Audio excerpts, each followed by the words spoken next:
Hello दोस्तों, कैसे हैं आप सभी। आशा करते हैं आप सभी स्वस्थ होंगे, मस्त होंगे और आपकी स्टडी भी अच्छी चल रही होगी। दोस्तों, आज की इस क्लास में हम उत्तराखंड जीके जीएस और उत्तराखंड करंट अफेयर्स का एक मोस्ट इंपोर्टेंट टॉपिक पढ़ने जा रहे हैं, जिसका नाम है इकोनॉमिक सर्वे। दोस्तों, उत्तराखंड इकोनॉमिक सर्वे के अंतर्गत हम उत्तराखंड बजट 2025-26, उत्तराखंड की बैंकिंग व्यवस्था, ठीक है, और उत्तराखंड की जो इकोनॉमी है उसको कवर करने वाले हैं। ये एक ऐसा टॉपिक है जिससे दोस्तों पेपर में लगातार प्रश्न पूछे जा रहे हैं। अगर आप पिछले 5-6 पेपर उठाकर देखेंगे तो आपको इस टॉपिक से 2 से 3 प्रश्न देखने को मिल जाएंगे। जो आपका वीडियो पटवारी लेखपाल का एग्जाम हुआ था उसमें भी दोस्तों यहां से प्रश्न पूछा गया था, और जो आपका आने वाला री एग्जाम होगा उसमें भी दोस्तों यहां से प्रश्न पूछा ही जाएगा। तो आज की क्लास मोस्ट इंपोर्टेंट रहने वाली है एग्जाम के पॉइंट ऑफ व्यू से।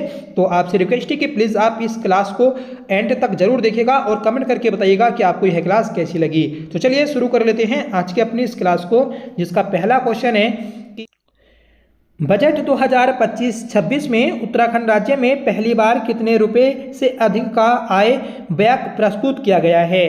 देखिए, बजट 2025-26 में उत्तराखंड राज्य में पहली बार 1 लाख करोड़ से अधिक का आय व्यय प्रस्तुत किया गया। सही आंसर रहेगा ऑप्शन सी, मतलब उत्तराखंड राज्य सरकार ने दोस्तों पहली बार 1 लाख करोड़ से अधिक का बजट पेश किया है। ठीक है, आगे बढ़ते हैं कि बजट 2025-26 में अब स्थापना निर्माण के अंतर्गत पूंजीगत परिव्यय का कितना प्रावधान किया गया है। देखिए, बजट 2025-26 में अब स्थापना निर्माण के अंतर्गत पूंजीगत परिव्यय में जो प्रावधान किया गया तो ये किया गया है आपका 14,763.13 करोड़ रुपए का। ठीक है दोस्तों, ऐसे ही आपके डाटा पूछे जाने हैं एग्जाम में। ठीक है, तो आपको बिल्कुल करेक्ट पूरा याद रखना है कि कितना दोस्तों बजट है, कितना परसेंट, कितना कुछ है, सब कुछ दोस्तों याद रखना है आपको। आगे बढ़ते हैं, बताना है कि बजट 2025-26 में ग्रामीण रोजगार हेतु मत्स्य विभाग की ट्राउट प्रोत्साहन योजना हेतु कितनी राशि का प्रावधान किया गया है। देखिए, ट्राउट प्रोत्साहन योजना हेतु जो आपका प्रावधान किया गया तो ये किया गया है दोस्तों आपका 146 करोड़ रुपए का। सही आंसर रहेगा ऑप्शन सी। ठीक है, तो मत्स्य विभाग के द्वारा मछली उत्पादन को बढ़ावा देने के लिए, ग्रामीण क्षेत्र में रोजगार देने के लिए ये बजट पेश किया गया है। आगे बढ़ते हैं कि वर्ष 2025-26 के बजट में उत्तराखंड सरकार द्वारा विभिन्न योजनाओं कार्यों हेतु आवंटित की गई धनराशि के संदर्भ में निम्न तथ्यों को कुट के माध्यम से सुमेलित करें। देखिए, सूची 1 में योजना और कार्य है, दूसरी सूची में आवंटित धनराशि है। ठीक है, तो करते हैं दोस्तों मैच कि स्टार्टअप वेंचर फंड हेतु कितने रुपए का प्रावधान किया गया तो 20 करोड़ रुपए का प्रावधान किया गया है। ठीक है, प्रवासी उत्तराखंड परिषद हेतु कितने रुपए का प्रावधान किया गया तो 1 करोड़ रुपए का प्रावधान किया गया है। होमगार्ड कल्याण कोष रिवॉल्विंग फंड हेतु कितने का प्रावधान किया गया तो ये किया गया है दोस्तों 1 करोड़ रुपए का। ठीक है, ये भी आप याद रखिएगा। और रेशम फेडरेशन को रिवॉल्विंग फंड हेतु कितने रुपए का प्रावधान किया गया तो ये किया गया है दोस्तों 5 करोड़ रुपए का। ठीक है, तो यहाँ पर 5 करोड़ है। तो देखिए, आपका जो कुट बनेगा तो ये बन जाएगा 4,1,4,2,1,3। ठीक है, 42,13। तो 42,13 ऑप्शन बी में दिया है और ये आपका आंसर हो जाएगा। आगे बढ़ते हैं, बताना है कि बजट 2025-26 में स्मार्ट सिटी के अंतर्गत इलेक्ट्रॉनिक बसों के संचालन हेतु कितनी राशि प्रस्तावित की गई है। देखिए, स्मार्ट सिटी के अंतर्गत इलेक्ट्रॉनिक बसों के संचालन हेतु जो प्रावधान किया गया है तो ये किया गया है दोस्तों आपका ऑप्शन सी 6.5 करोड़ रुपए का। आगे बढ़ते हैं कि बजट 2025-26 में हरिद्वार ऋषिकेश विकास हेतु UIIDB को परामर्श सेवा के लिए कितनी राशि स्वीकृत की गई है तो ये की गई है दोस्तों आपकी ऑप्शन बी 168.33 करोड़ रुपए। ठीक है, नेक्स्ट क्वेश्चन है कि बजट 2025-26 में रिवर फ्रंट डेवलपमेंट परियोजना शारदा कॉरिडोर हेतु कितनी राशि निर्धारित की गई है तो रिवर फ्रंट डेवलपमेंट परियोजना जो आपका शारदा कॉरिडोर बनना है तो इसके लिए जो राशि निर्धारित की गई है तो ये है दोस्तों 10 करोड़ रुपए। सही आंसर है ऑप्शन डी। ठीक है, नेक्स्ट क्वेश्चन है, बताना है कि वर्ष 2025-26 के बजट में उत्तराखंड सरकार द्वारा विभिन्न योजनाओं कार्य हेतु आवंटित की गई धनराशि के संदर्भ में निम्न तथ्यों को कूट के माध्यम से सुमेलित करें। तो देखिए, चार धाम सड़क सुधार हेतु कितने रुपए का प्रावधान किया गया है?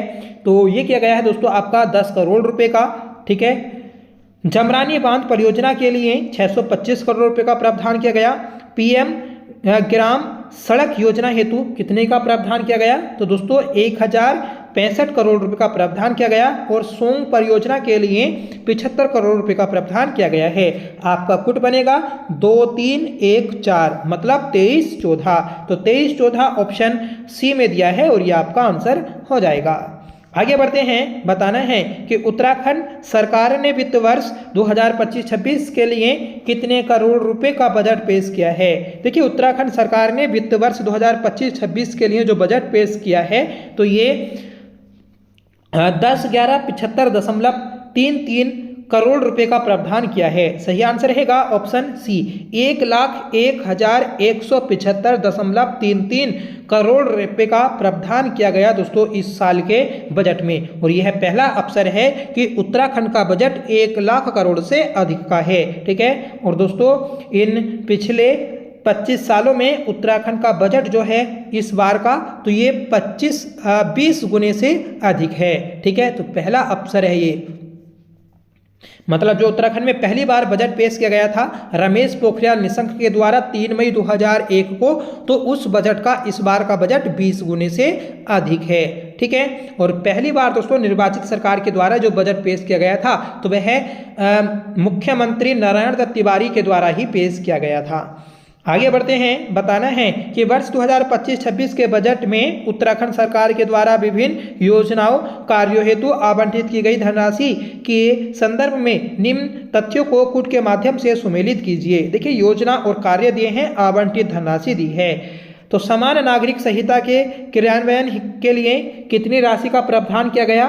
तो ये किया गया है दोस्तों 30 करोड़ रुपए का। ठीक है, स्प्रिंग एंड रिवर रिजुविनेशन प्राधिकरण हेतु कितने का प्रावधान किया गया? तो 125 करोड़ रुपए का प्रावधान किया गया है।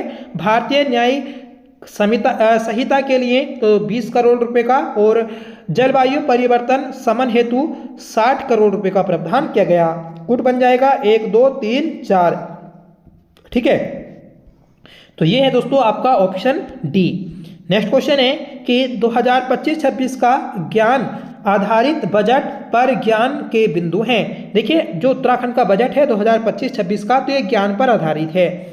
इस ज्ञान की फुल फॉर्म क्या है? तो दोस्तों G4 होता है आपका गरीब कल्याण, Y4 होता है युवा, A4 अन्नदाता और N4 होता है दोस्तों नारी शक्ति। ठीक है, तो आपका जो कुट बन जाएगा मतलब आपके चारों ही सही हैं और हमें बताना था कि इनमें से कौन सा गलत है, तो कोई भी गलत नहीं है। तो इसका आंसर हो जाएगा ऑप्शन सी। ठीक है, अगला प्रश्न है कि वर्ष 2025-26 के राज्य बजट में सप्तऋषि का तात्पर्य है। देखिए, उत्तराखंड का बजट जो है इसमें सप्तऋषि को शामिल किया गया। और सप्तऋषि का मतलब क्या है? तो सप्तऋषि का मतलब है दोस्तों आपका युवा, उद्योग, जलवायु, अवसंरचना, संयोजकता, पर्यटन और आयुष, ऑप्शन डी। ठीक है, तो ये आपका आंसर हो जाएगा।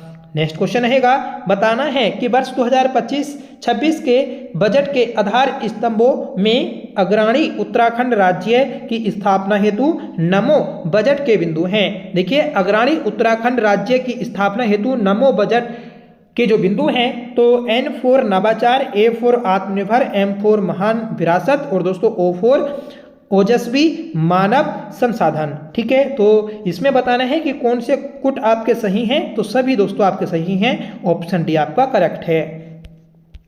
आगे बढ़ते हैं, बताना है कि जेंडर बजट के संदर्भ में निम्न कथनों पर विचार कीजिए।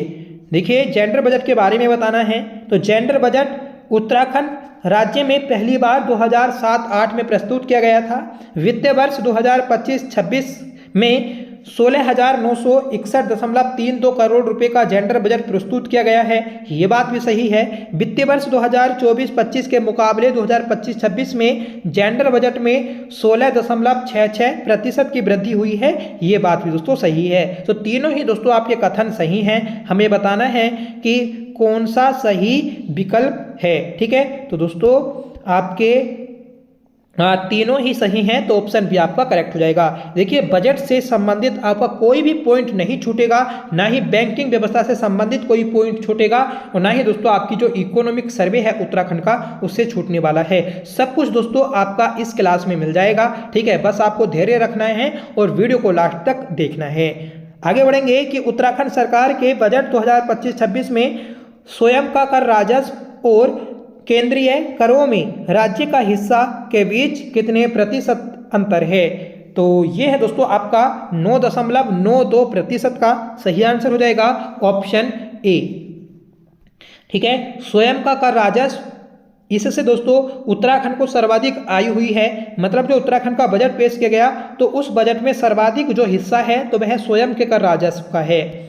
अगला प्रश्न है कि वर्ष 2023-24 में उत्तराखंड की आर्थिक वृद्धि दर कितनी है। देखिए, ये क्वेश्चन आपका पूछा भी गया था। ठीक है, तो दोबारा भी पूछा जा सकता है, इसलिए आपको याद रखना है कि उत्तराखंड की आर्थिक वृद्धि दर जो थी 2023-24 में, तो ये थी दोस्तों 7.83%। सही आंसर है ऑप्शन बी। नेक्स्ट क्वेश्चन है कि वर्ष 2024-25 में उत्तराखंड की विकास दर अनुमानित की गई। तो ये की गई है दोस्तों आपकी अनुमानित जो की गई तो 6.61%। सही आंसर है ऑप्शन बी। ठीक है, तो 2024-25 में जो आपकी विकास दर अनुमानित की गई तो ये 6.61% की गई थी। आगे बढ़ेंगे कि वर्ष 2025-26 के बजट में उत्तराखंड सरकार द्वारा विभिन्न योजनाओं कार्य हेतु आवंटित की गई धनराशि के संदर्भ में निम्न तथ्यों को पुट के माध्यम से सुमेलित कीजिए। देखिए, योजना और कार्य दिए हैं एक साइड में और दूसरी साइड में आवंटित धनराशि दी गई है। तो पीएम आवास योजना, ठीक है, ग्रामीण क्षेत्र के लिए, तो इसके लिए जो प्रावधान किया गया तो 207.18 करोड़ रुपए का किया गया। पीएम आवास योजना शहरी के लिए जो किया गया तो ये किया गया है दोस्तों आपका 54.12 करोड़ रुपए का। और EWS आवास हेतु जो प्रावधान किया गया तो ये किया गया है 25 करोड़ रुपए का। और सामाजिक सुरक्षा हेतु ये 1811.66 करोड़ रुपए का प्रावधान किया गया। आपका जो सही कूट बनेगा तो ये हो जाएगा दोस्तों आपका ऑप्शन सी। ठीक है, ऑप्शन सी मतलब 2, 4, 1, 3। नेक्स्ट क्वेश्चन है कि बजट वर्ष 2025-26 के बजट में उत्तराखंड सरकार द्वारा युवाओं को सशक्त बनाने हेतु आवंटित की गई धनराशि के संदर्भ में निम्न तथ्यों को कूट के माध्यम से सुमेलित कीजिए। तो सुमेलित करते हैं दोस्तों कि शिक्षा का अधिकार अधिनियम के अंतर्गत कितनी धनराशि आवंटित की गई। तो ये की गई है दोस्तों 178.83 करोड़ रुपए। विज्ञान केंद्र चंपावत में जो बनेगा इसके लिए 10 करोड़ रुपए का प्रावधान किया गया। विद्या समीक्षा केंद्र हेतु तो ये 2.41 करोड़ रुपए का प्रावधान किया गया। और बालिका शिक्षा प्रोत्साहन साइकिल योजना के लिए 15 करोड़ रुपए का प्रावधान किया गया है। तो दोस्तों 1, 2, 3, 4 आपका आंसर हो जाएगा। आगे बढ़ेंगे, बताना है यहाँ पर भी दोस्तों आपकी कुछ योजनाएं वगैरह दी हैं और किस योजना के लिए कितनी राशि दी गई देखते हैं। उदयमान खिलाड़ियों को छात्रवृत्ति हेतु कितने रुपए का प्रावधान किया गया तो 10 करोड़ रुपए का प्रावधान किया गया है। ठीक है, दीनदयाल उपाध्याय ग्रामीण कौशल योजना हेतु कितने का प्रावधान किया गया तो ये किया गया है दोस्तों आपका 21.60 करोड़ रुपए का। मुख्यमंत्री पलायन रोकथाम योजना हेतु प्रावधान जो किया गया तो 60 करोड़ रुपए का किया गया है। और मुख्यमंत्री स्वरोजगार योजना के लिए 10 करोड़ का प्रावधान किया गया। देखिए, पहले का तो आपका 4 था, ठीक है, दूसरे का देखिए पहले का जो है 3 है 10 करोड़ रुपए, दूसरे का है दोस्तों 4, ठीक है, तीसरे का है 2 और चौथे का है 1। मतलब 34-21 आपका सही आंसर हो जाएगा। 34-21 तो 34-21 देखिए 34-21 तो ये तो नहीं है, 34-12 होगा। ठीक है, तो 34-12 आपका आंसर हो जाएगा। आगे बढ़ते हैं कि उत्तराखंड बजट 2024-25 के संदर्भ में निम्न में से कौन सा कथन सत्य है। तो उत्तराखंड बजट 2025-26 के बारे में बताना है। तो राजस्व व्यय आपका जो है 59,954.65 करोड़ रुपए का है। पूंजीगत व्यय तो ये 41,220.68 करोड़ रुपए का है। और पूंजीगत परिव्यय ये 14,763.13 करोड़ रुपए का है। तो उपयुक्त सभी आपके सही हो जाएंगे। ऑप्शन डी आपका करेक्ट है।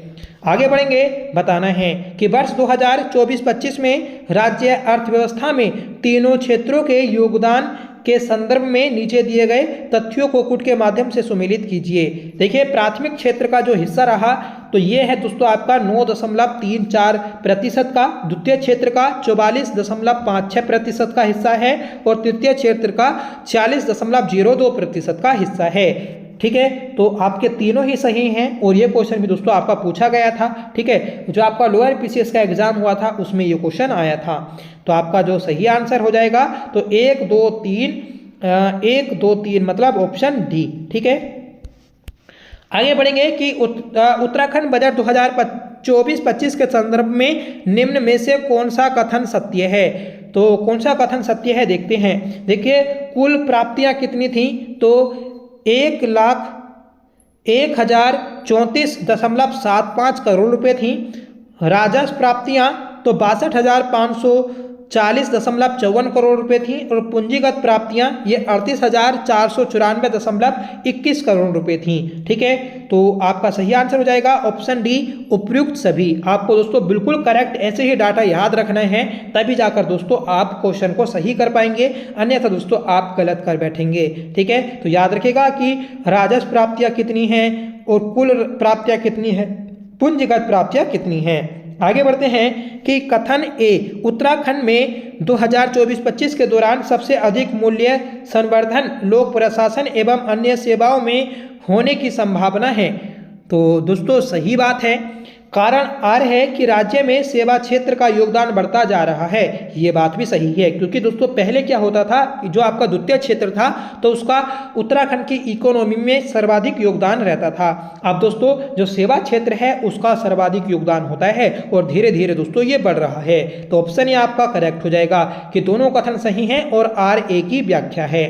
नेक्स्ट क्वेश्चन है कि कथन ए, वर्ष 2024-25 में राज्य द्वारा कुल 15,617.74 करोड़ का संग्रह किया गया। तो सही बात है दोस्तों, इतने का ही संग्रह किया गया था। यह राशि गत वर्ष की तुलना में 9.85% अलग है। ठीक है, तो ये दोस्तों गलत है, सॉरी, ये भी आपका सही है, पर ये जो आपका कथन है आर, यह कथन ए का कारण नहीं है। ठीक है, इसकी सही व्याख्या नहीं कर रहा, इसलिए ऑप्शन बी आपका करेक्ट हो जाएगा कि दोनों सही हैं, पर दोस्तों ए आर जो है वो ए की सही व्याख्या नहीं है। आगे बढ़ेंगे कि कथन ए, वर्ष 2024 में राज्य में थोक कीमतों में बड़ी वृद्धि दर्ज की गई है। तो दोस्तों ये बात आपकी सही है कि जो आपके राज्य में थोक कीमतें हैं तो उसमें एक बड़ी वृद्धि दर्ज की गई है। ठीक है, आगे देखते हैं कि कारण आर जो है कि कीमतों में वृद्धि का मुख्य कारण बेमौसमी वर्षा और आपूर्ति में बाधा थी। तो ये बात भी सही है।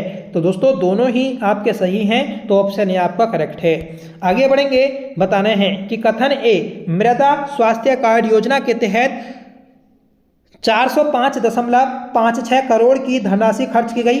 कथन आर है, इसका उद्देश्य किसानों को जैविक उत्पाद के लिए वित्तीय सहायता देना। तो ये बात भी दोस्तों सही है। ठीक है, जैविक उत्पाद मतलब जो आपके बिना किसी कीटनाशक के आपकी खेती की जाती है, तो उसी को बढ़ावा देने के लिए मृदा स्वास्थ्य कार्ड योजना शुरू की गई थी। तो दोनों ही आपके सही हैं, ऑप्शन ए आपका सही हो जाएगा। आगे बढ़ेंगे, बताना है उत्तराखंड सरकार ने वर्ष 2023 में उत्तराखंड मिलेट मिशन शुरू किया है। सही बात है। ठीक है, मोटे अनाजों को बढ़ावा देने के लिए 2023 में उत्तराखंड राज्य ने मिलेट मिशन शुरू किया। कथन आ रहा है कि इसका लक्ष्य 2027 से 28 तक राज्य में मिलेट की खपत को 25% तक बढ़ाना है। तो ये बात दोस्तों आपकी गलत है। ठीक है, सिर्फ ए आपका सही हो जाएगा। तो ऑप्शन आपका सी हो जाएगा कि ए सही है, आर गलत है। आगे बढ़ेंगे कि बजट 2025-26 में उत्तराखंड सरकार द्वारा नारी सशक्तिकरण हेतु आवंटित की गई धनराशि के संदर्भ में निम्न तथ्यों को कूट के माध्यम से सुमेलित कीजिए। देखिए, प्रधानमंत्री मातृत्व वंदना योजना के अंतर्गत जो आपका प्रावधान किया गया है, तो ये किया गया है दोस्तों 21.74 करोड़ रुपए का। ठीक है, तो ये आपका मैच हो जाएगा। ठीक है, 4 से नंदा गौरा योजना के अंतर्गत कितना प्रावधान किया गया है, तो नंदा गौरा योजना के अंतर्गत दोस्तों ये प्रावधान किया गया है आपका 157.84 करोड़ रुपए का। ठीक है, मुख्यमंत्री आंचल अमृत योजना के अंतर्गत जो प्रावधान किया गया, तो ये किया गया है दोस्तों 14 करोड़ रुपए का। और निराश्रित विधवाओं की पुत्रियों के विवाह के लिए जो प्रावधान किया गया, तो ये 5 करोड़ रुपए का प्रावधान किया गया है। ठीक है, तो 4, 3, 2, 1 ये आपका सही आंसर हो जाएगा। ठीक है, तो ये तो जो दिया है आपका ऑप्शन ए में दिया है, ये आपका सही आंसर है। आगे बढ़ेंगे, बताना है वर्ष 2025-26 के बजट में पिछले वर्ष की तुलना में कितने प्रतिशत की वृद्धि की गई। देखिए, पिछले वर्ष की तुलना में इस साल का जो बजट था, तो ये बजट जो है आपका ये ज़्यादा है 13.38%। सही आंसर हो जाएगा ऑप्शन सी। ठीक है, तो याद रखिएगा आप, महत्वपूर्ण है। आगे बढ़ेंगे, बताना है कि वित्तीय वर्ष 2024-25 की तुलना में 2025-26 में उत्तराखंड की प्रति व्यक्ति आय में कितने प्रतिशत की वृद्धि हुई है। देखिए, राज्य की जो प्रति व्यक्ति आय है, तो इसमें कितनी वृद्धि दर्ज की गई, ये हमें बताना है। तो दोस्तों, उत्तराखंड की प्रति व्यक्ति आय जो पिछले बार थी, तो वह 2,46,178 रुपये थी, और इस बार जो है तो ये है दोस्तों 2,74,064 रुपये। ठीक है, तो इस बार जो दोस्तों प्रति व्यक्ति आय में वृद्धि हुई है, तो वह 11.33% की वृद्धि हुई है। सही आंसर है ऑप्शन बी। ठीक है, अगला प्रश्न है कि उत्तराखंड में वर्ष 2024-25 में प्रति व्यक्ति आय अनुमानित है। तो अभी आपको बताया कि 2,74,064 रुपये प्रति व्यक्ति आय है इस वर्ष की, और पिछली बार कितनी थी, तो पिछली बार दोस्तों 2,46,178 रुपये थी। आगे बढ़ेंगे, बताना है कि उत्तराखंड में वर्ष 2023-24 में प्रति व्यक्ति आय अनुमानित है। तो दोस्तों, वर्ष 2023-24 के अनुसार जो प्रति व्यक्ति आय अनुमानित है, तो अभी आपको ऊपर बताया कि 2,46,178 रुपये है। आगे बढ़ेंगे कि वर्ष 2025-26 में सर्वाधिक आय प्राप्त हुई। देखिए, 2025-26 में सर्वाधिक आय जो प्राप्त हुई है, तो यह स्वयं के कर राजस्व से हुई है। सही आंसर है ऑप्शन बी। नेक्स्ट क्वेश्चन है कि 2025-26 में सर्वाधिक व्यय का अंश किस क्षेत्र में है। देखिए, सर्वाधिक व्यय का जो अंश है, तो ये आपका अन्य व्यय में है। वैसे तो दोस्तों आपका पेंशन वेतन भत्ते में होना चाहिए, क्योंकि अन्य व्यय जो है इसमें तो आपके बहुत सारे खर्चे हो जाएंगे। ठीक है, तो दोनों ही आपको याद रखने हैं। अगला प्रश्न है कि आर्थिक सर्वेक्षण 2023-24 के अनुसार राज्य में सर्वाधिक प्रति व्यक्ति आय वाले 3 जनपद हैं। देखिए, सर्वाधिक प्रति व्यक्ति आय वाले जो 3 जनपद हैं, तो उसमें सबसे पहले आएगा आपका हरिद्वार, फिर उधम सिंह नगर, फिर दोस्तों देहरादून। आपका सही जो आंसर हो जाएगा, तो ये हो जाएगा ऑप्शन ए। ठीक है, तो याद रखिएगा कि सर्वाधिक जो प्रति व्यक्ति आय है, तो वह हरिद्वार की है। ठीक है, फिर उसके बाद में दोस्तों उधम सिंह नगर की है, फिर देहरादून की है। अगला प्रश्न है कि आर्थिक सर्वेक्षण 2023-24 के अनुसार राज्य में सबसे कम प्रति व्यक्ति आय वाले 3 जनपद। तो दोस्तों, सबसे कम प्रति व्यक्ति आय रुद्रप्रयाग की है, फिर बागेश्वर, फिर अल्मोड़ा। तो सही आंसर हो जाएगा आपका ऑप्शन ए। और ऐसे दोस्तों प्रश्न आपके पूछे जा चुके हैं। आगे बढ़ेंगे कि निम्न कूट का प्रयोग करके सही उत्तर का चयन करें। तो देखिए, पहला है कि वर्ष 2024-25 में कृषि क्षेत्र का प्राथमिक क्षेत्र में सर्वाधिक योगदान 36.48% रहा है। तो दोस्तों, बात सही है कि जो 2025-26 का बजट था, तो उसमें कृषि क्षेत्र का प्राथमिक क्षेत्र के अंतर्गत जो योगदान रहा, तो वह सर्वाधिक रहा है। खनन व उत्खनन क्षेत्र में वृद्धि दर 10% से अधिक रही। तो दोस्तों, ये भी आपका सही हो जाएगा। मछली पालन एवं जल कृषि क्षेत्र का कुल योगदान 10% से अधिक रहा है। तो ये जो है, ये आपका गलत हो जाएगा। ठीक है, तो आपका जो सही आंसर होना चाहिए तो बस 1 और 2 कथन होना चाहिए। तो 1 और 2 यह आपका आंसर दिया है ऑप्शन ए में। आगे बढ़ेंगे कि उत्तराखंड में श्रम बल की स्थिति को देखते हुए राज्य की बेरोजगारी के संदर्भ में दिए गए तथ्यों को कुट के माध्यम से सुमेलित कीजिए। देखिए पहला जो दिया है तो पहला दिया है कि राज्य की कुल बेरोजगारी दर कितनी है। तो राज्य की कुल बेरोजगारी दर जो है तो ये है दोस्तों 4.3%। अब इसमें पुरुषों की बेरोजगारी दर कितनी है तो पुरुषों की जो बेरोजगारी दर है तो वह दोस्तों 4.5% है। ठीक है, महिलाओं की बेरोजगारी दर कितनी है तो 4.1% है और शहरी क्षेत्रों की बेरोजगारी दर जो है तो वह दोस्तों 5.8% है। तो आपका जो कुट बनेगा तो 3, 2, 4, 1 बन जाएगा, मतलब 32, 41। तो 32, 41 दिया है आपका ऑप्शन सी में, आंसर यही हो जाएगा। आगे बढ़ेंगे कि निम्न कुट का प्रयोग करके सही उत्तर का चयन करें। तो वर्ष 2024-25 में विनिर्माण क्षेत्र का योगदान द्वितीयक क्षेत्र में सर्वाधिक 58.56% रहा। तो ये बात दोस्तों आपकी सही है। ठीक है, कि जो आपका द्वितीय क्षेत्र है तो उसमें सर्वाधिक जो योगदान है तो वह विनिर्माण क्षेत्र का है। वर्ष 2024-25 में द्वितीय क्षेत्र की वृद्धि दर 15.50% अनुमानित की गई। तो ये बात भी दोस्तों सही है। विनिर्माण मैन्युफैक्चरिंग की वृद्धि दर निर्माण से अधिक है, तो ये गलत है। ठीक है दोस्तों, जो आपका निर्माण है तो इस निर्माण की वृद्धि दर ज़्यादा है विनिर्माण से। ठीक है, तो इसमें भी आपका जो कुट बनेगा 1 और 2 सही हो जाएगा। तो ऑप्शन ए में दिया है और यही आपका आंसर है। आगे बढ़ते हैं, बताना है कि निम्न कुट का प्रयोग करके सही उत्तर का चयन कीजिए। देखिए वर्ष 2024-25 में व्यापार, होटल एवं जलपान गृह का योगदान तृतीयक क्षेत्र में सर्वाधिक 38.15% रहा। तो बात सही है दोस्तों। ठीक है, वर्ष 2024-25 में तृतीयक क्षेत्र की वृद्धि दर 10.78% रही। ठीक है, तो ये जो है ये आपका गलत हो जाएगा, इतनी वृद्धि दर नहीं रही है। वर्ष 2024-25 में राज्य की अर्थव्यवस्था में तृतीयक क्षेत्र का योगदान सर्वाधिक रहा। तो ये बात सही है। तो इसमें जो कुट बनेगा तो ये बनेगा 1 और 3, मतलब ऑप्शन बी। तो ये आपका सही आंसर हो जाएगा। ठीक है, तो दोस्तों ऐसे ही प्रश्न आपके पूछे जाने हैं पेपर में, तो आपको बिल्कुल करेक्ट ऐसे ही याद रखना है। अगर वीडियो आपको एक बार में समझ ना आए तो प्लीज़ दोबारा देख लीजिएगा, पर दोस्तों आपको समझना होगा। अगर आपको कम से कम 3 या 4 क्वेश्चन अपने सही करने होंगे तो निम्न कुट का प्रयोग करके सही उत्तर का चयन करें। तो पहला है कि वर्ष 2025-15-16 उत्तराखंड में बहुआयामी गरीबी दर 17.67% थी। तो दोस्तों ये बात सही है कि वर्ष 2015-16 में उत्तराखंड की जो गरीबी दर थी, ठीक है, तो वह कितनी थी 17.67% थी। ठीक है,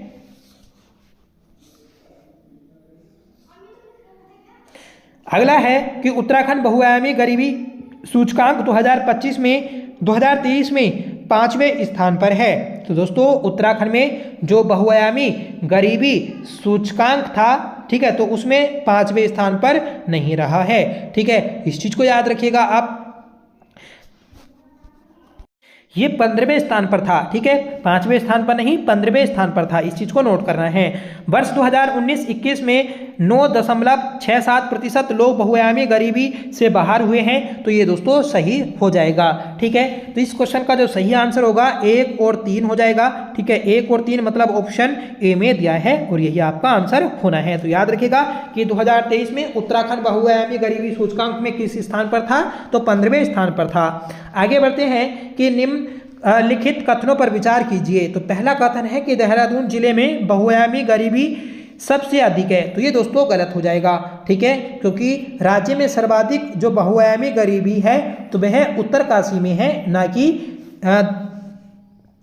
देहरादून में। ठीक है, अगला है कि अल्मोड़ा जिले में सर्वाधिक 16.18% लोग गरीबी रेखा से बाहर निकले हैं। तो ये दोस्तों सही है। तो इसका जो सही आंसर होगा तो कथन 2 सही होगा और पहला गलत होगा। ठीक है, तो ऑप्शन सी आपका करेक्ट है। आगे बढ़ते हैं, बताना है कि राज्य में बहुआयामी गरीबी के अंतर्गत सबसे कम लोगों वाले 3 जनपद हैं। देखिए बहुआयामी गरीबी के अंतर्गत सबसे कम लोगों वाले जो 3 जनपद हैं तो इन्हें हम देख लेते हैं कि कौन कौन से वह जनपद हैं। देखिए सबसे ज़्यादा जो है सबसे कम जो गरीब हैं तो वह दोस्तों आपके देहरादून में हैं, ठीक है। फिर उसके बाद में दोस्तों रुद्रप्रयाग में और फिर दोस्तों पिथौरागढ़ में। तो 1 2 3, ठीक है, 1 2 3 तो ये होना चाहिए आपका। तो इसे हम बोलेंगे 1 3 2, 1 3 2, 1 3 2, मतलब ऑप्शन ए आपका करेक्ट हो जाएगा, ठीक है। आगे बढ़ते हैं। बताना है कि कथन ए 2024-25 में प्राथमिक क्षेत्र में कृषि एवं पशुपालन मिलकर लगभग 60% से अधिक योगदान दे रहे हैं। सही बात है। कारण आर कृषि एवं पशुपालन में श्रम शक्ति की अधिक भागीदारी और संसाधनों की उपलब्धता इस वृद्धि का मुख्य कारण है। तो दोस्तों ये बात भी आपकी सही है। तो ऑप्शन ए आपका करेक्ट हो जाएगा कि दोनों सही हैं और आर ए की सही व्याख्या है। आगे बढ़ेंगे कि राज्य में बहुआयामी गरीबी के अंतर्गत सर्वाधिक लोगों वाले 3 जनपद हैं। देखिए राज्य में गरीबी के अंतर्गत सर्वाधिक लोगों वाले जो 3 जनपद हैं तो सबसे ज़्यादा तो दोस्तों आपकी हरिद्वार में है, ठीक है। फिर उसके बाद में दोस्तों आपकी उधमसिंह नगर में है, फिर नैनीताल में, ठीक है, फिर नैनीताल में। तो जो आपका कुट बनेगा 3 1 2 बन जाएगा, 3 1 2, मतलब ऑप्शन सी। आगे बढ़ेंगे, ठीक है। इसमें श्रम बल की स्थिति को हमें देखना है और आपस में दोस्तों मैच करते हैं।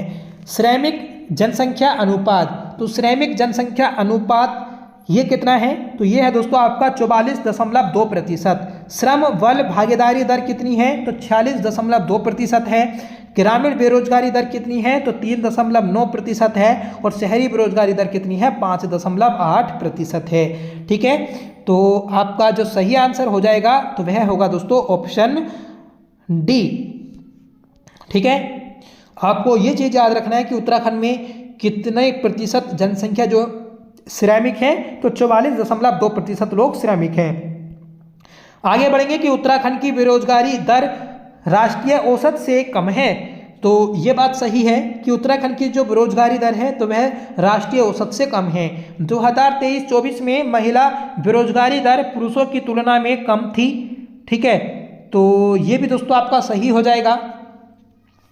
ग्रामीण क्षेत्र की बेरोजगारी शहरी दर से अधिक है, तो ये गलत है, ठीक है। ग्रामीण क्षेत्र की बेरोजगारी दर दोस्तों कम है शहरी क्षेत्र की बेरोजगारी दर से। तो यहाँ पर उल्टा होना चाहिए। तो इसमें जो सही होगा 1 और 2 होगा, 1 और 2 मतलब ऑप्शन ए, ठीक है। आगे बढ़ेंगे, बताइएगा कि मानव विकास रिपोर्ट के संदर्भ में निम्न कथनों पर विचार कीजिए। तो पहला कथन है कि उत्तराखंड की पहली मानव विकास रिपोर्ट 27 जुलाई 2019 में जारी की गई थी। सही बात है दोस्तों, ठीक है। उत्तराखंड मानव विकास रिपोर्ट पहली बार 27 मई 2019 को जारी की गई थी। मानव विकास सूचकांक की दृष्टि से देहरादून शीर्ष स्थान पर है, तो ये बात भी दोस्तों सही है। लैंगिक विकास सूचकांक के आधार पर चमोली प्रथम स्थान पर है, तो ये गलत है, ठीक है। जो दोस्तों लैंगिक, ठीक है,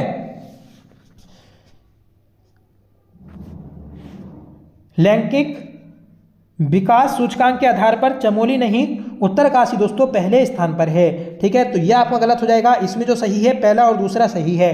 देखिए यहाँ पर तो मानव विकास सूचकांक की दृष्टि से शीर्ष स्थान पर देहरादून हुआ, अंतिम स्थान पर कौन है? तो टिहरी है, ठीक है। इस चीज को भी आप नोट करिएगा। तो इसका जो सही आंसर होगा ऑप्शन बी हो जाएगा कि केवल 1 और 2 सही है।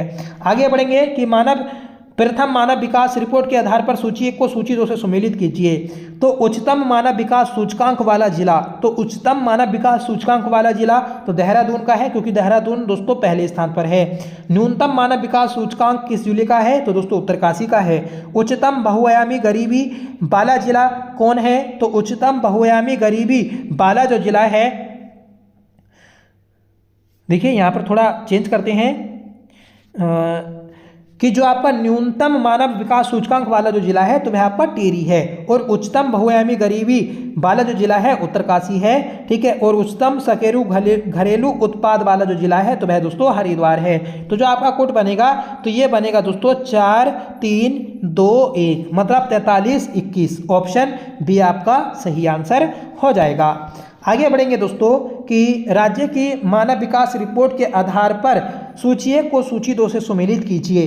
देखिए राज्य का मानव विकास सूचकांक कितना है, ठीक है, तो पहले हम इसे मैच करते हैं। तो राज्य का मानव विकास सूचकांक जो है तो वह 0.718 है, ठीक है। और देहरादून का जो HDI है मानव विकास सूचकांक, तो ये कितना है, तो ये है दोस्तों 0.765, ठीक है। राज्य का लैंगिक विकास सूचकांक कितना है, तो राज्य का लैंगिक विकास सूचकांक 0.727 है, ठीक है। और हरिद्वार का HDI कितना है, तो हरिद्वार का HDI है 0.733, ठीक है। जो आपका कोड बनेगा तो ये बनेगा 2314, मतलब 2314। तो 2314 ये दिया है आपका ऑप्शन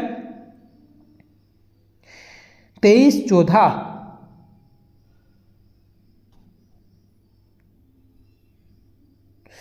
2314 नहीं, ठीक है, ये बनेगा दोस्तों 2341। तो 2341 जो है ये आपका ऑप्शन ए में है। आगे बढ़ेंगे, बताना है।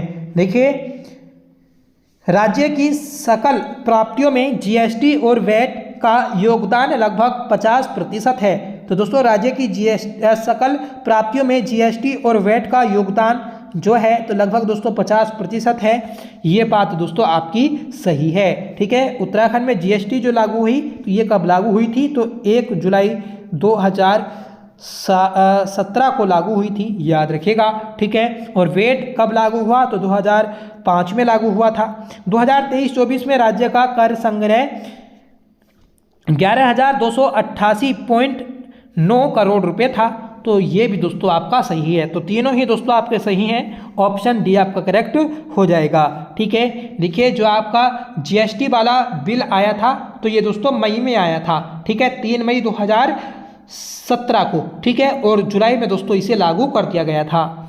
आगे बढ़ेंगे कि GST के संदर्भ में निम्न कथनों पर विचार कीजिए। तो राज्य विधानसभा में GST विधेयक 2 मई, देखिए 3 मई नहीं, 2 मई, ठीक है। तो 2 मई 2017 को पारित हुआ। 1 जुलाई 2016 को पूरे भारत में लागू हुआ था, तो ये गलत है। 1 जुलाई 2017 को पूरे भारत में लागू हुआ था। उत्तराखंड GST विधेयक पारित करने वाला देश का 5वां राज्य है, ये भी सही है। तो इसमें पहला और तीसरा सही है, ऑप्शन आपका बी करेक्ट हो जाएगा। और उत्तराखंड का GST कोड कितना है, तो दोस्तों 5 है, ये भी आपको याद रखना है। आगे बढ़ेंगे कि सूची 1 को सूची 2 से सुमेलित कीजिए, ठीक है। तो उत्तराखंड में GST विधेयक कब पारित हुआ था, तो 12 सितंबर 2016 को GST विधेयक, तो ये हुआ था दोस्तों आपका 2 मई 2017 को। देश में GST कब लागू हुई, तो 1 जुलाई 2017 को लागू हुई थी। GST परिषद की स्थापना कब हुई, तो 12 सितंबर 2016 को स्थापना हुई थी। राज्य में ई-वे बिल कब आया, तो 20 अप्रैल 2018 को आया था, ठीक है। और इसी समय दोस्तों होम स्टे योजना भी लागू की गई थी। तो जब आपका कोड बनेगा तो 2 1 4 3 बनेगा, ठीक है। तो जो आपका आंसर होगा तो ऑप्शन डी हो जाएगा। आगे बढ़ते हैं, बताना है कि निम्नलिखित कथनों पर विचार कीजिए।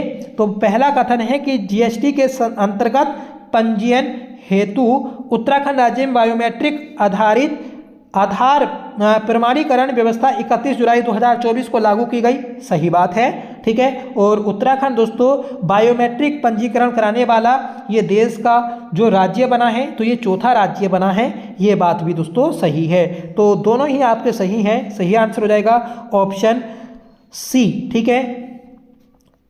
उत्तराखंड से पहले, ठीक है, इस व्यवस्था को लागू करने वाले गुजरात, ठीक है, पांडुचेरी और दोस्तों आंध्र प्रदेश ये राज्य हैं, ठीक है। और उत्तराखंड 4था राज्य है।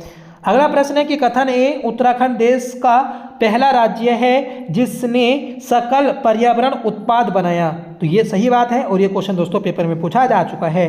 राज्य में वायु, मिट्टी, वन तथा जल को मौद्रिक मूल्य प्रदान करते हुए इसे सकल पर्यावरण उत्पाद कहा गया, ये बात भी दोस्तों सही है, ठीक है। और ये चारों दोस्तों आपके पूछे भी गए थे जो आपका BPO पटवारी लेखपाल का एग्जाम हुआ था उसमें। तो दोस्तों सही जो आंसर हो जाएगा ऑप्शन ए हो जाएगा कि दोनों सही हैं और RA की सही व्याख्या है। आगे बढ़ेंगे कि उत्तराखंड बजट 2025-26 का राजकोषीय घाटा का लक्ष्य है। तो राजकोषीय घाटा जो है तो ये आपका 2.94% है, सही आंसर हो जाएगा ऑप्शन ए। अगला प्रश्न है और इसमें दोस्तों सूची 1 को सूची 2 से मैच करना है कि एन का मतलब क्या है, तो एन का मतलब होता है नवाचार, ए का मतलब होता है दोस्तों आत्मनिर्भर, एम का मतलब होता है महान विरासत, ओ का मतलब होता है ओजस्वी। तो दोस्तों जो सही आंसर होगा तो ये हो जाएगा आपका 3 4 2 1, मतलब 34 21। तो 34 21 ऑप्शन सी में दिया है और ये सही आंसर है। आगे बढ़ेंगे कि निम्न कथनों पर विचार कीजिए। पहला है दोस्तों कि जीईपी निर्माण में भूमिका अनिल प्रकाश जोशी की है, तो सही बात है। ठीक है, तो जीईपी निर्माण में जो भूमिका निभाई तो ये दोस्तों अनिल प्रकाश जोशी ने निभाई है। जीईपी में मूल्यांकित संसाधन जो हैं तो वायु, मृदा, वन और जल हैं, ये बात भी सही है। उत्तराखंड की उपलब्धि प्रथम राज्य है जिसने जीईपी सूचकांक बनाया, ये बात भी दोस्तों सही है। 2020 से 2022 के आंकड़े 0.9% की वृद्धि दर्शाता है, ये बात भी दोस्तों सही है। तो हमें बताना है कि निम्न में कौन सा कथन सही नहीं है, तो दोस्तों सभी सही है, कोई गलत नहीं है। ठीक है, तो ऑप्शन डी आपका करेक्ट हो जाएगा। अगला प्रश्न है कि खाद्य सुरक्षा सूचकांक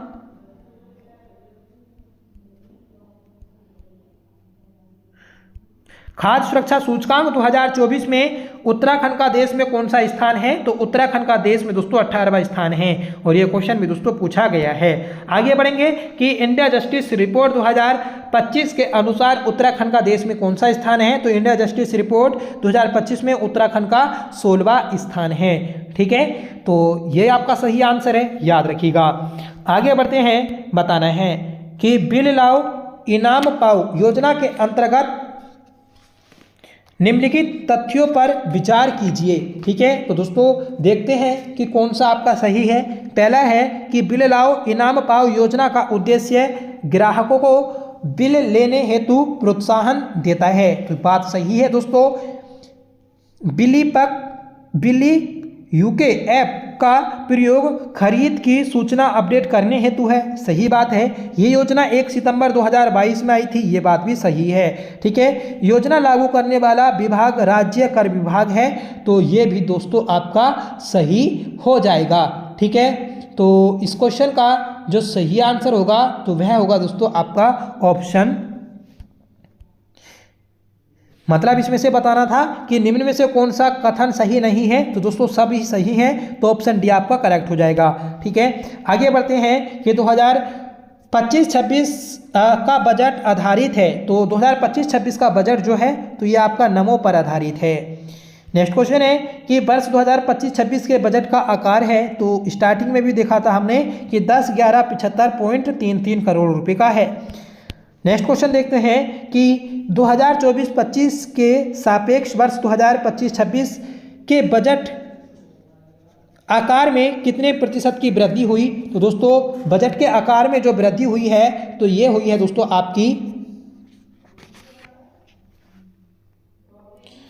13.38% की, सही आंसर है ऑप्शन सी। नेक्स्ट क्वेश्चन है कि केंद्रीय सांख्यिकी और कार्यक्रम कार्यान्वयन मंत्रालय द्वारा अप्रैल 2023 से अप्रैल 2024 की रिपोर्ट के मुताबिक उत्तराखंड राज्य महंगाई दर को नियंत्रित करने में किस मामले पर है, तो दोस्तों इसे नियंत्रित करने में उत्तराखंड जो है ये आपका तीसरे स्थान पर है, सही आंसर हो जाएगा ऑप्शन डी। तो देखिए हमने कितने सारे सूचकांक भी देखे जो कि आपकी परीक्षा के लिए महत्वपूर्ण हैं। आगे बढ़ते हैं, बताना है कि निम्नलिखित कथनों पर विचार कीजिए। तो पहला कथन है कि उत्तराखंड ग्रामीण बैंक की स्थापना 1 नवंबर 2012 को की गई थी, तो सही बात है दोस्तों। उत्तराखंड ग्रामीण बैंक की स्थापना जो हुई थी 1 नवंबर 2012 को हुई थी। ठीक है, इसका निर्माण 5 ग्रामीण बैंकों के विलय से हुआ, तो ये बात गलत है। ठीक है, इसका निर्माण जो हुआ था तो ये 4 बैंकों को मिलाकर हुआ था।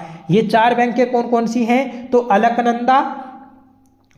अलकनंदा किसान ग्रामीण बैंक, ठीक है, गंगा जमुना किसान ग्रामीण बैंक, पिथौरागढ़ किसान ग्रामीण बैंक, नैनीताल अल्मोड़ा किसान ग्रामीण बैंक, तो ये 4 बैंकें हैं जिन्हें मिलाकर दोस्तों 1 नवंबर 2012 को उत्तराखंड ग्रामीण बैंक की स्थापना हुई थी। ठीक है, तो याद रखना है, महत्वपूर्ण है।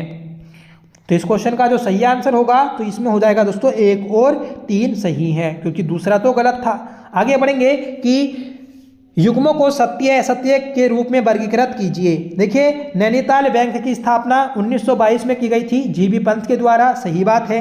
राज्य का पहला महिला बैंक हल्द्वानी में खोला गया था, तो ये गलत है, यह आपका देहरादून में खोला गया था। ठीक है। उत्तराखंड राज्य शहरी सहकारी बैंक लिमिटेड की स्थापना 27 फरवरी 2004 को की गई, तो ये बात भी दोस्तों आपकी सही है। ठीक है। तो याद रखना है कि जो आपकी सहकारी बैंक थी तो 7 फरवरी 2004 को स्थापित की गई थी, और ये दोस्तों आपकी हल्द्वानी में स्थित है। ठीक है।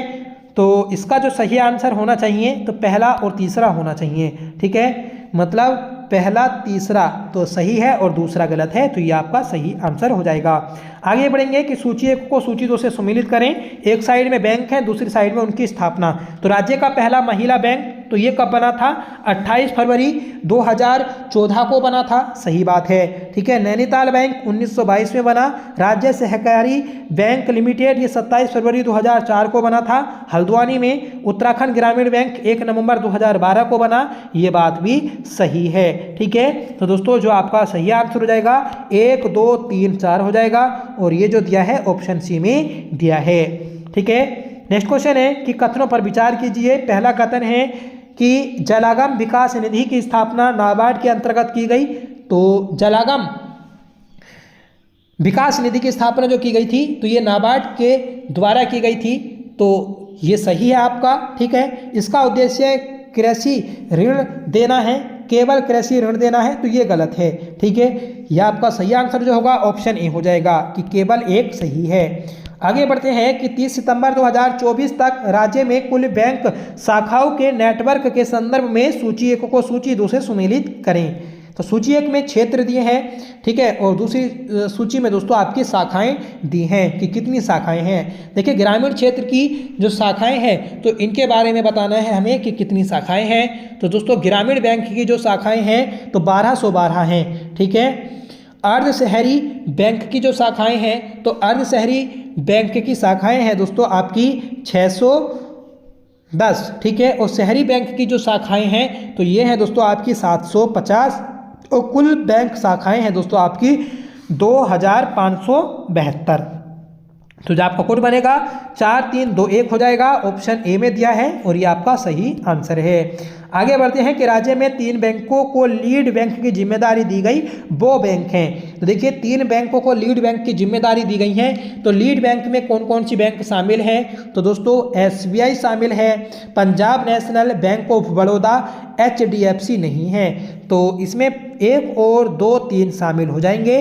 तो 1 2 3 मतलब ऑप्शन डी आपका करेक्ट आंसर है। ठीक है। नेक्स्ट क्वेश्चन है कि 30 सितंबर 2024 तक राज्य में कुल सार्वजनिक क्षेत्र के बैंक शाखाओं के नेटवर्क के संदर्भ में सूची 1 को सूची 2 से सम्मिलित कीजिए। तो SBI बैंक की कितनी शाखाएं हैं? देखिए SBI बैंक की जो शाखाएं हैं तो वह है 445 शाखाएं हैं। PNB बैंक की कितनी शाखाएं हैं? तो दोस्तों इसकी हैं 297। ठीक है। सहकारी बैंक की कितनी शाखाएं हैं? तो सहकारी बैंक की जो शाखाएं हैं दोस्तों ये हैं आपकी 335। ठीक है। और उत्तराखंड ग्रामीण बैंक की जो शाखाएं हैं तो ये हैं 290। तो जो आपका कोड बनेगा 2143 2143।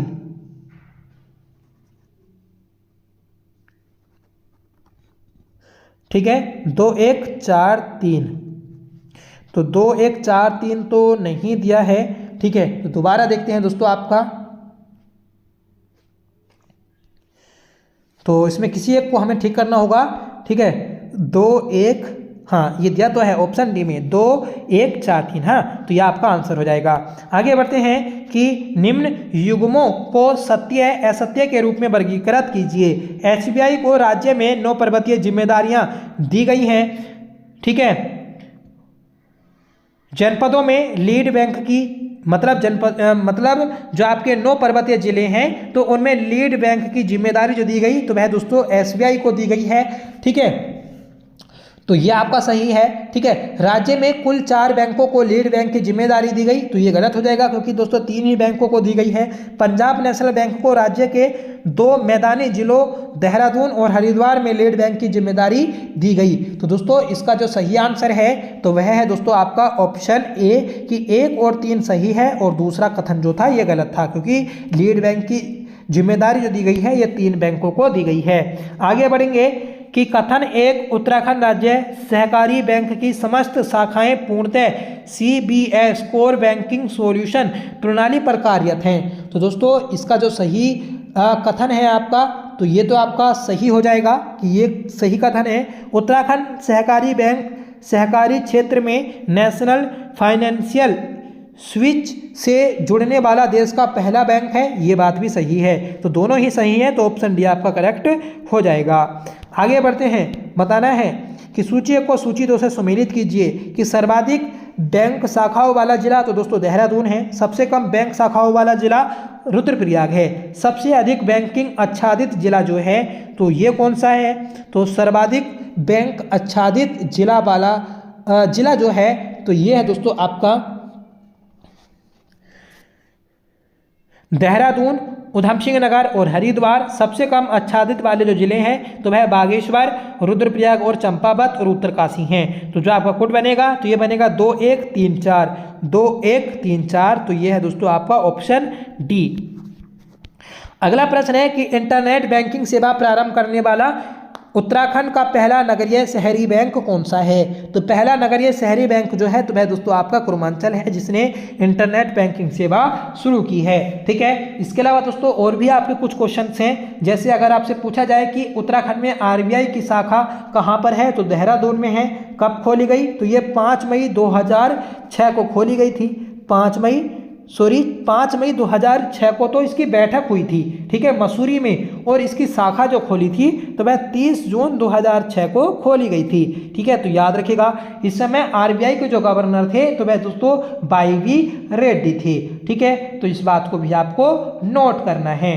तो ये थी दोस्तों आज की हमारी क्लास। ठीक है, तो आज की इस क्लास में दोस्तों हमने अपने मोस्ट इंपॉर्टेंट टॉपिक को कवर किया। थोड़ा बोरिंग जरूर था टॉपिक, पर दोस्तों ये ऐसा टॉपिक है जिससे आपका पेपर में प्रश्न पूछा ही जाना है। ठीक है, तो आप प्लीज़ कमेंट करके बताइएगा कि आपको ये क्लास कैसी लगी। आई होप ये क्लास आपको पसंद आई होगी। अगर आपको पसंद आई हो तो प्लीज़ इसे लाइक करिएगा, दोस्तों में शेयर करिएगा। और आप हमारे चैनल पर पहली बार विजिट कर रहे हैं तो प्लीज़ चैनल को सब्सक्राइब जरूर कर लीजिएगा। और दोस्तों अगर आप हमारी अन्य सीरीजों से नहीं जुड़े हैं, जो हमारी उत्तराखंड BSNA की सीरीज है, और दोस्तों जो हमारा उत्तराखंड करंट अफेयर्स वाला एक टॉपिक चल रहा है तो उससे नहीं जुड़े हैं तो आप जरूर जुड़ जाइएगा। ठीक है दोस्तों, आपको एग्जाम में जरूर हेल्प मिलेगी, ये मेरी गारंटी है। फिलहाल दोस्तों आज की क्लास में बस इतना ही, मिलते हैं नेक्स्ट वीडियो के साथ। तब तक के लिए bye, thank you so much for watching. जय हिंद।